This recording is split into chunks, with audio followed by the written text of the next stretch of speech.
1 मार्च ऐतिहासिक धनबाद के लिए होने वाला है, इसलिए क्योंकि ये चुनावी साल भी है और साथ ही साथ कई योजनाओं का शिलान्यास भी होने वाला है। हम इसी विषय में विधायक राज सिन्हा से जुड़ेंगे और जानकारी लेंगे कि कल का कार्यक्रम किस प्रकार से ऐतिहासिक बनाया जाएगा। सर, जैसे कि बता रहे हैं कि कल का कार्यक्रम सभी के द्वारा बताया जा रहा है कि ऐतिहासिक बनेगा, किस तरीके से ऐतिहासिक बनाने की ओर कार्य किया जा रहा है? ऐतिहासिक जनता में उत्साह है। लाखों की संख्या में लोग आएंगे। ढोल नगाड़े गाजे बाजे के साथ लोग आएंगे। अपने प्रधानमंत्री के स्वागत में लोग खड़े रहेंगे। तो और दिल से लोग चाहते हैं कि प्रधानमंत्री जी आए, उनके दीदार करें। सब लोग बोल रहे हैं कि भाई हम लोग तो आज तक नज़दीक से मोदी जी को देखना चाहते हैं, और हम लोग के ऊपर इतना प्रेशर है कि सब लोग बोलता है कि पास दीजिए, पास दीजिए, पास दीजिए, हम लोग नज़दीक जाना चाहेंगे। जबकि सरकार के या हम लोग भी सुरक्षा से, नियम कानून से बंधे हुए हैं। व्यवस्था है हमारी, हम मोदी जी को के से नज़दीक, चूँकि प्रधानमंत्री हैं और हमारे लिए उनकी सुरक्षा सबसे सर्वोपरि है। तो इसलिए जो प्रोटोकॉल है, जो हमारे उनके एसपी जी के द्वारा जो सुरक्षा के मानदंड हैं, उसके अनुसार हम लोग काम करते हैं। लेकिन जनता में ऐसी उम्मीद है, इतना ज़्यादा उत्साह है कि सब लोग चाहते हैं कि एक बार मोदी जी, लोग बोलते हैं कि भाई एक बार हम पैर छू के प्रणाम करना चाहते हैं। हम लोगों ने कहा कि भाई हम लोग भी, मोदी जी पैर किसी से छुआते ही नहीं है, हम लोग भी नहीं आज तक पैर छू के प्रणाम कर पाए हैं। तो ये सब है, यह इस बात को बताता है कि मोदी जी की पॉपुलैरिटी, मोदी जी के प्रशंसक, मोदी जी को चाहने वाले, मोदी जी को आशीर्वाद देने वाले, मोदी जी का अभिवादन करने वाले, मोदी जी का अभिनंदन करने वाले लाखों की तादाद में, और पूरी जनता के दिल में मोदी जी आज के दिन में निवास करते हैं। और लोग जानते हैं कि मोदी जो बोलता है वो मोदी की गारंटी है। और आज मोदी जी ने विकास की गारंटी दिया है, विकास की बात करते हैं। और जब भी आते हैं कुछ ना कुछ योजना कि या तो शिलान्यास करने आते हैं या उद्घाटन करने आते हैं।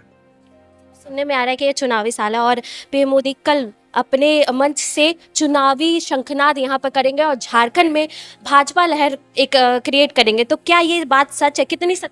देखिए, चुनाव तो आते ही रहते हैं, 5 साल पर चुनाव होता है, और कोई क्रिएट करने का बात तो है नहीं। आज इस बार झारखंड में 14 के 14 सीट भाजपा के आएंगे। और जिस प्रकार से ये महागठबंधन की जो सरकार है, जो कांग्रेस जेएमएम की गठबंधन की सरकार है, आप देख रहे हैं कैसे यहाँ के विधायक दिल्ली जाके शिकायत भी करते हैं, यहाँ सरकार में भी रहते हैं। तो ये ऐसे पार्टी जो केवल लूट खसोट में विश्वास कर रही है। भाई, सरकार चुनाव के पहले ये जेएमएम ने वादा किया था कि हम 5 लाख लोगों को सरकारी रोजगार देंगे, और नहीं तो 5,000 7,000 भत्ता देंगे, और वो भी नहीं दे पाए तो राजनीति से संन्यास लेंगे। तब उस समय के नेता, इनके जो आज भ्रष्टाचार के आरोप में जेल में बंद हैं, इन्होंने दिया था। लेकिन आज तो रोजगार की जगह पर जेएसएससी जो पेपर लीक कांड हुआ, जिसमें आ गया कि लोग 25-25, 30-30 लाख, 50-50 ले करके परीक्षा करा रहे थे, वो भी कैंसिल हो गया। तो इसलिए जनता जान गई है कि भारतीय जनता पार्टी ही है जो विकास कर सकती है, लोगों की सुरक्षा की गारंटी दे सकती है, और राज्य हो या राष्ट्र हो, उसकी विकास कर सकती है। आज 11 सालों, इतना साल तक कांग्रेस ने शासन किया, देश की आर्थिक स्थिति 11वें समय पे थी, और मोदी जी 10 साल में देश को 5वें स्थान पर ले आए विश्व में। तो न केवल देश की आधारभूत संरचनाओं को विकसित करने का काम कर रहे हैं, यहाँ के लोगों के, किसान हो, मजदूर हो, युवा हो, बेरोजगार हो, सबकी चिंता करते हैं, बल्कि देश की मान सम्मान विश्व में भी बढ़ा रहे हैं। जनता की एक शिकायत भी है कि क्या वो ट्रेन तक ही सीमित रहेंगे, वो कभी हवाई अड्डा या फिर एयरपोर्ट और एम्स जैसी सुविधाएं धनबाद वासियों? देखिए, एम्स जिलों जिलों में तो बनता नहीं है। हालांकि मैं इस बात से बिल्कुल सहमत हूँ कि धनबाद में भी एम्स बनना चाहिए, लेकिन पहले से यहाँ मेडिकल कॉलेज है, और संथाल परगना भी झारखंड का ही पार्ट है। संथाल परगना बिल्कुल उपेक्षित था, वहाँ के लोगों के लिए कोई सुविधा नहीं थी।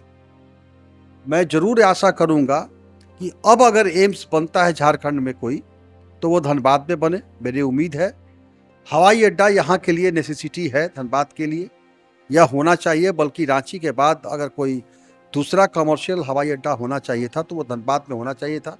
पूरे भारतवर्ष के लोग यहाँ रहते हैं, और मुझे उम्मीद है कि मोदी जी के पास यह बात पहुँची है, और ज़रूर इस पे अपने प्रधानमंत्री जी ध्यान देंगे।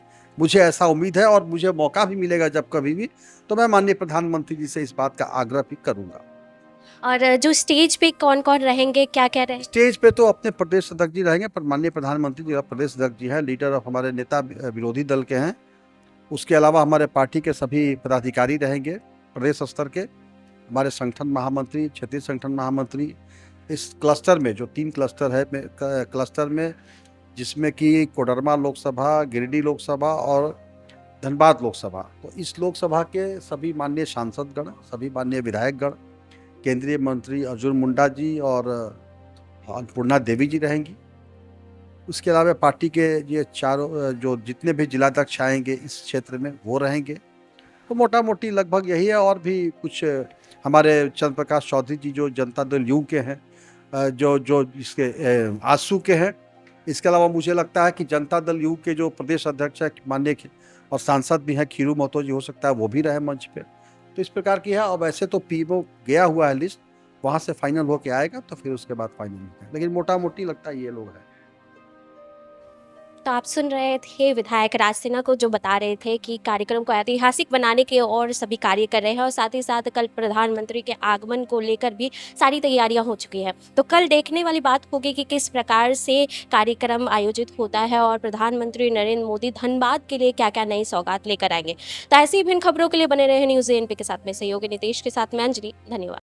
अशरफी कैंसर इंस्टीट्यूट सभी सुविधाओं से परिपूर्ण कैंसर चिकित्सा का एकमात्र विश्वसनीय प्रतिष्ठान अब धनबाद में। एक ही छत के नीचे सभी प्रकार का इलाज, जैसे अत्याधुनिक रेडियोथेरेपी मशीन, साथ में पेट स्कैन, मेमोग्राफी और अन्य सभी प्रकार के जांच की सुविधाएं उपलब्ध। वही तरीका वही इलाज अब अशरफी कैंसर इंस्टीट्यूट धनबाद में।